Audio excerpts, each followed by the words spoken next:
it's Mrs. K, and I'm going to read The Relatives Came. This is a really fun book because it's about how we travel to go see relatives. The Relatives Came, story by Cynthia Ryland, illustrated by Stephen Gammo. This is a really fun book, and sometimes we can relate to it. Here's all the luggage.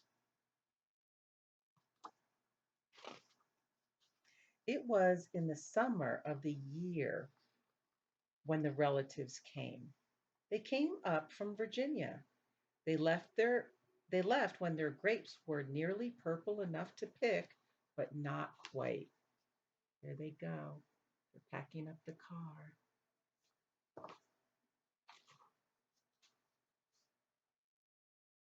They had an old station wagon that smelled like a real car, and in it they put an ice chest full of soda pop and some boxes of crackers and some bologna sandwiches, and up they came from Virginia. They left at 4 in the morning when it was still dark before even the birds were awake.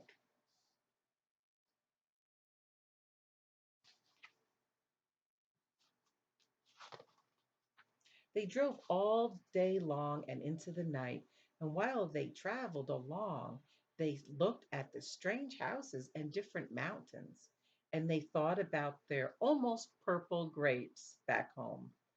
They thought about Virginia, but they thought about us too, waiting for them.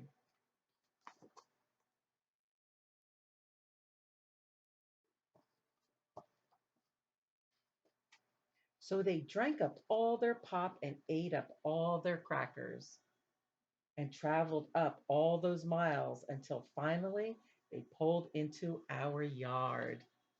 Oh, the best part.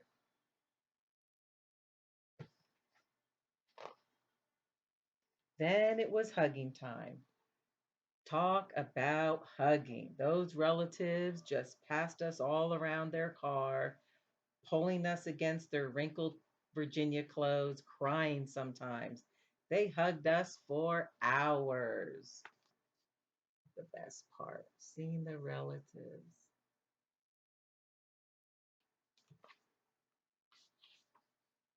Then it was into the house and so much laughing and shining faces and hugging in the doorways.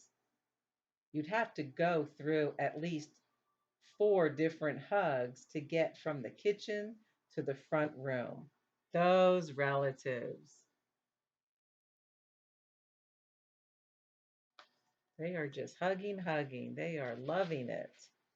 And finally, after a big supper, 2 or 3 times around until we all got a turn at the table, there was quiet talk, and we were in twos and threes through the house.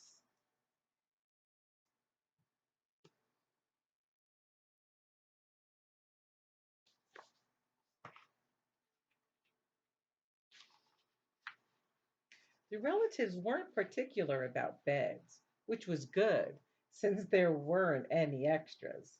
So a few squeezed in with us, and the rest slept on the floor, some with their arms thrown over the closest person, and some with an arm across one person and a leg across another. It was different going to sleep with all that new breathing in the house. Look at them all over on the floor in the bed. How awesome. Even the dog was sleeping with his legs up. The relatives stayed for weeks and weeks. They helped us tend the garden and they fixed any broken things they could find. Wow, those are great relatives.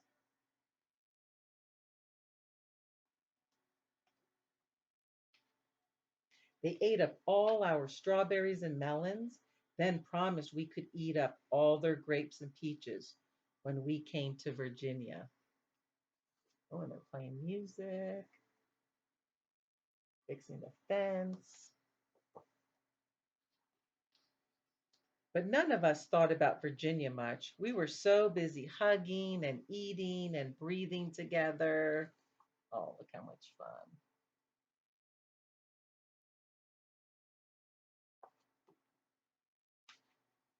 Finally, after a long time, the relatives loaded up their ice chests and headed back to Virginia at 4 in the morning.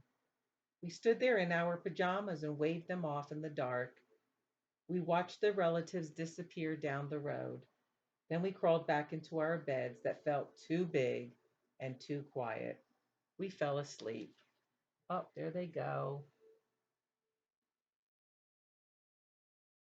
Off they go home. And the relatives drove on all day long and into the night. And while they traveled along, they looked at the strange houses and different mountains, and they thought about their dark purple grapes waiting at home in Virginia. But they thought about us too, missing them, and they missed us.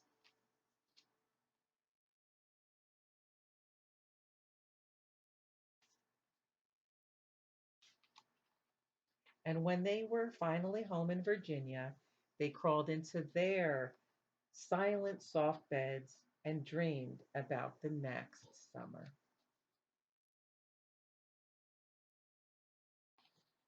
This is one of my favorite books for summer. It reminds me of how we used to go to Maine every year and how we used to see our same friends every year. I hope you enjoyed it. Have a great day, a great week, and have a great summer.